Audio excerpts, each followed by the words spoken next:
Hello, welcome to Thor Talk, the show all about Marvel's resident god of thunder. On this episode of Thor Talk, we look over the inconsistencies Thor writer Jason Aaron has with the sun. More specifically, how dangerous it actually is. Can it destroy one of the most durable weapons in the universe? Or is it not even able to singe Thor's cape? Let's take a look on Thor Talk. I am Thor the Thunderer, son of Odin, Prince of Asgard, and this world is under my protection.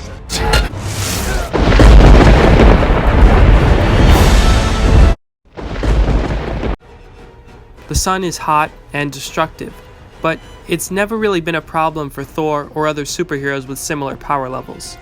That is until Thor number 705 by Jason Aaron. Now you may be thinking that the reason things are a bit different is because Aaron didn't know about Thor's history with the sun.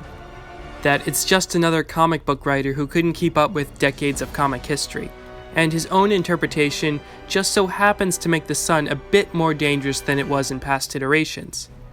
Surely these inconsistencies are actually consistent with his past works. Then, let me present to you a history of Jason Aaron and the sun. In Thor God of Thunder number 9 by Jason Aaron, 3 Thors and their hammers go into the sun and come out unharmed.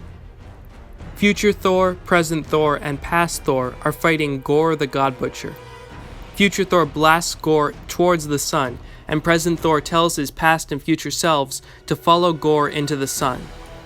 All 3 Thors follow Gorr into the sun and continue to fight him, but Gorr gets a boost in power from killing many gods, so he defeats them in the sun. But all 3 Thors seem to be completely fine, minus a few cuts, which are presumably from Gorr, since the sun isn't known to cut like that. Now, this seems to be some pretty clear proof from Jason Aaron that the sun cannot hurt Thor. What's more is both present and future Thor's Mjölnirs are completely fine. Keep that in mind as it's about to come up again. And here we have arrived at Thor number 705 by Jason Aaron, where everything turns. So first of all, Asgardia is on a collision course with the sun, and Jane tells the gods to evacuate as she fights the unstoppable Mangog. That's fair enough, as some of the Asgardians may not be as durable as Thor. But unfortunately, the sun remains a major part of this issue. Jane then hits Mangog into the sun, and the gods are very relieved and very convinced that he's dead. As Freya says, "We are saved!" They seem to think that Mangog is no match for the sun. That's strange since he just endured the worst of Thor and Odin the Allfather, and was completely unaffected. Anyway, Mangog then jumps out of the sun, leaving Freya to exclaim, "Impossible! The Mangog still lives?" While it didn't quite kill him, it clearly did a lot of damage, as his skin is burned black. So, Jane wraps some chains around Mjölnir, uses Mjölnir to wrap those same chains around Mangog, and then throws Mjölnir into the sun with Mangog in tow. There's loud thunder, and Mjölnir is destroyed by the sun. The same Mjölnir that survived a trip to the sun earlier in Jason Aaron's run. Not to mention all the incredible things it survived outside of Jason Aaron's run. And we can see that it is truly destroyed, as the storm that was once imprisoned in Mjölnir is free, and Jane gives Thor a pebble that is all that remains of Mjölnir. We can also safely presume that Mangog was destroyed by the sun as well, as he seemed pretty hurt by that quick dip in the sun, and he doesn't seem to be coming out of the sun anytime soon. So, apparently the sun is now an unstoppable ball of death that every god must avoid at all costs. Or is it? Things get even more strange as Jason Aaron seems to contradict himself with tweets that are sent out 18 minutes apart from each other. On March 2nd, 2018 at 12:41 p.m., Jason Aaron responds to a tweet that is asking why Thor and Odin were afraid of the sun all of a sudden, since Thor has walked in the heart of the sun with no problem. This is, of course, a very valid question. Jason Aaron's response is, and I quote, "Who said they're afraid of the sun?" End quote. So here, Jason Aaron clearly implies that the sun is not something to fear for Thor or Odin. That would seem to settle it. The sun is not dangerous for Thor. He has nothing to fear from it, according to Jason Aaron himself.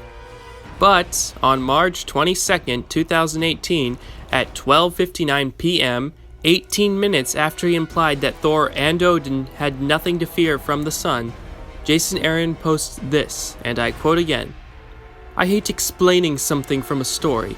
I'd rather let the story do that. That's what it's for. But I keep getting these questions. Yes, we've seen Thor and Mjölnir go into the sun before and survive. That doesn't mean it's a comfy place to hang out. It's the sun!" In all caps, end quote.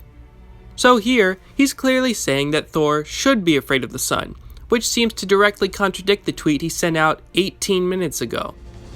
Perhaps he was implying that Thor and Mjölnir can't survive in the sun for too long. But no, Mjölnir seems to be almost instantly destroyed when it goes in the sun. And in the past, Thor has had whole conversations and battles in the sun. Even in Jason Aaron's previous Thor, God of Thunder number 9, it's implied that there was a prolonged fight in the sun that we didn't see. Even if Jason Aaron's tweets on the matter weren't contradicted by his past comics, it seems that Thor should be at least a little afraid of the sun if it's at least somewhat dangerous to him. So, which is it? 3 months after Thor number 705, Avengers number 3 came out, written by Jason Aaron.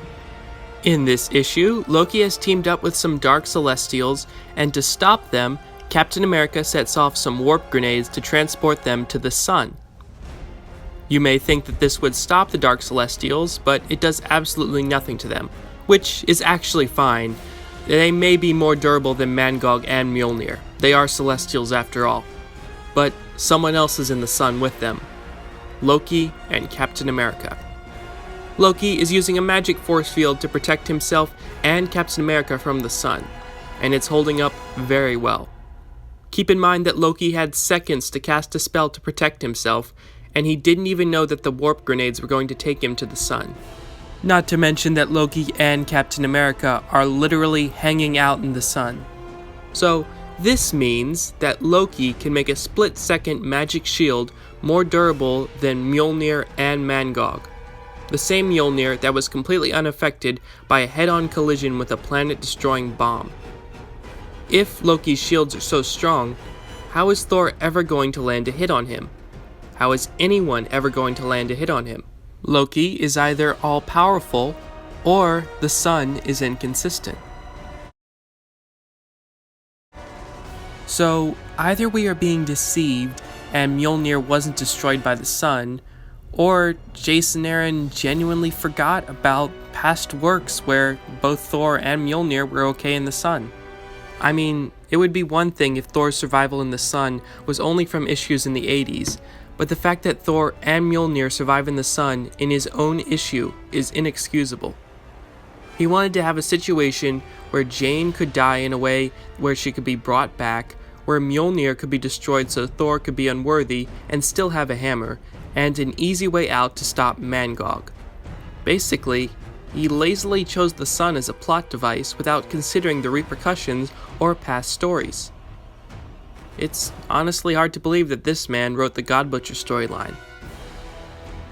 We'll see where his upcoming Thor run goes, and if he can discover some consistency or explanation for his sun adventures.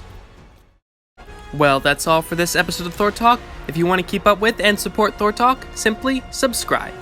You can also follow Thor Talk on Instagram @Thor Talk. Once again, I'd like to formally state that all art and video is owned by its respective companies, and I own none of it. With that said, see you next time on Thor Talk, where...